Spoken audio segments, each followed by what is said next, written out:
రంగరాజన్ గారు కుంభమేళాకి వెళ్ళి వచ్చి కూర్చున్న వ్యక్తి. అతను ఇంకా రెస్ట్ కూడా పూర్తిగా తీసుకొని ఉండరు. అట్లాంటి వ్యక్తి దగ్గరికి వెళ్ళి అటాక్ స్టార్ట్ చేశారు. అటాక్ స్టార్ట్ చేసి మాట్లాడుకుంటే మేబీ ఎవరికి తెలిసేది కాదేమో. మనకి ఎవరన్నా కిడ్నాప్ చేసినప్పుడు గానీ, గవర్నమెంట్‌ని బ్లాక్‌మెయిల్ చేయాల్సి వచ్చినప్పుడు గానీ, తాలిబాన్లు గానీ, టెర్రరిస్టులు గానీ ఏం చేస్తారు, ఒక వీడియో తీసి పబ్లిక్‌లోకి వదులుతారు. గవర్నమెంట్‌కి పంపిస్తారు. ఇగో మా కండిషన్స్ ఇవి అని.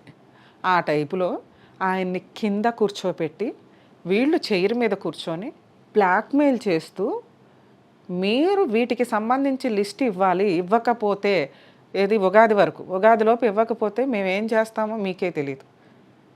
ఇంత థ్రెట్టింగ్ బ్లాక్‌మెయిలింగు. దీనికి సంబంధించి ఎంతోమంది సోషల్ మీడియాలో పనికిమాలిన వీడియోలు బోలెడుమంది చేసుకుంటూ వెళ్తాం. కుంభమేళాలో ఎవరో పూసలు అమ్ముకునేదాన్ని ఈ రోజున రేడు మీదకి తీసుకొచ్చి కూర్చోబెట్టాం. ఇట్లాంటివి కదా మనము హైలైట్ చేయాల్సింది.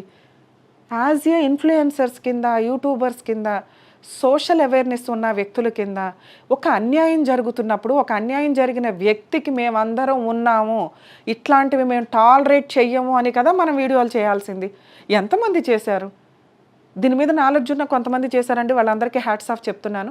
ఎందుకు అంటే ఒక తప్పు, అది ఏ మతమైనా కానీ తప్పుని మనం తప్పు అని ఖండించకపోతే, రంగరాజన్ గారికి మనందరం ఉన్నామని భరోసా ఇస్తే ఆయన ఎంతోమందికి బ్లెస్సింగ్స్ తీసుకొస్తున్న వ్యక్తి. ఆ టెంపుల్లో దేశంలో ఎక్కడైనా ప్రకృతి వైపరీత్యాలు జరుగుతూ ఉంటే ఇమ్మీడియట్‌గా ఆయన దేవాలయంలో పూజలు చేస్తారు. మీకు తెలుసా ఆ సంగతి?